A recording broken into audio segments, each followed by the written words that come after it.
probate real estate agent duties and cleaning out an estate property. That's our topic. Let's get started.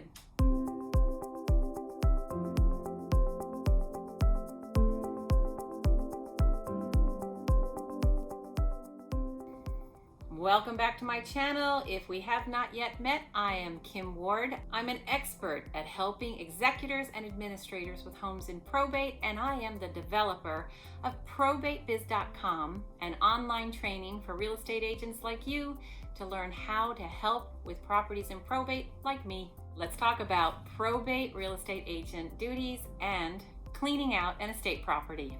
The property or estate liquidation business is usually supported by 4 unfortunate events in life.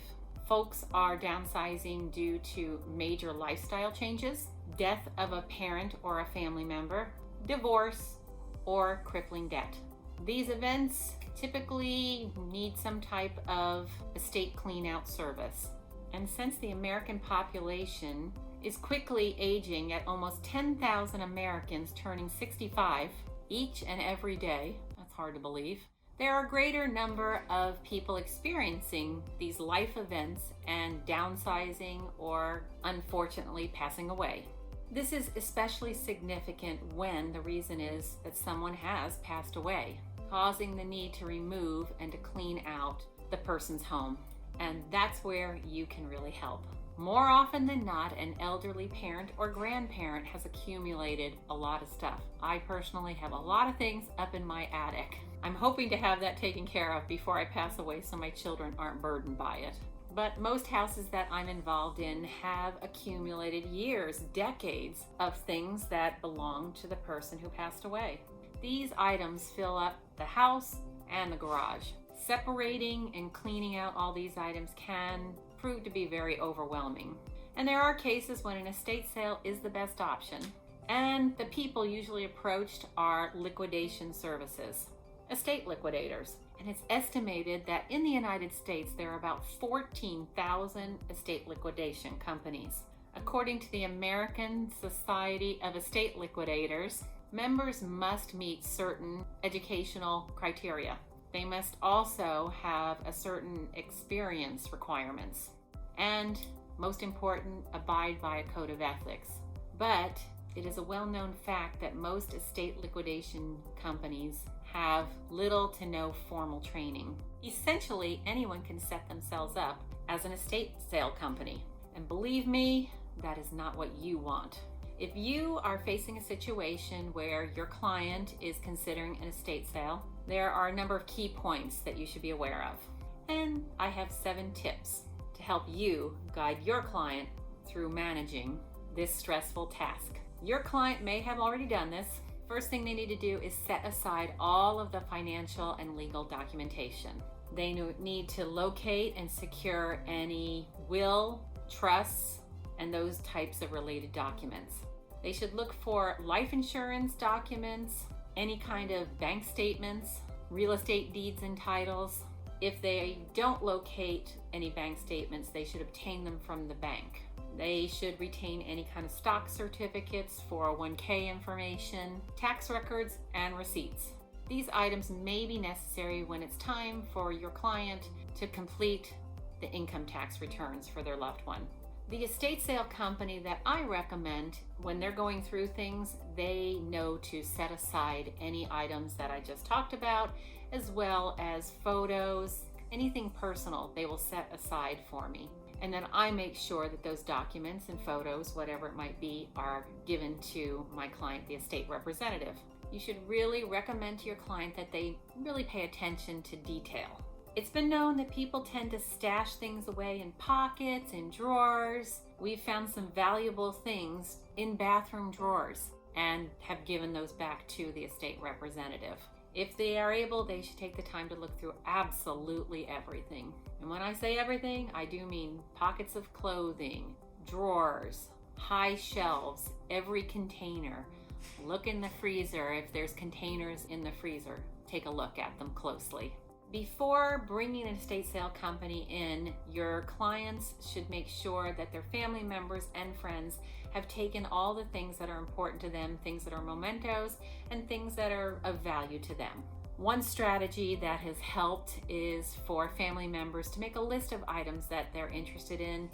That way they can figure out how to do an equal share of the items. If two parties are interested in one item, figuring out how to distribute that one item to one of the parties and then making it fair and equal with another item that maybe both parties are interested in. Unfortunately, there have been times where conflicts arise between family members about some personal piece of property.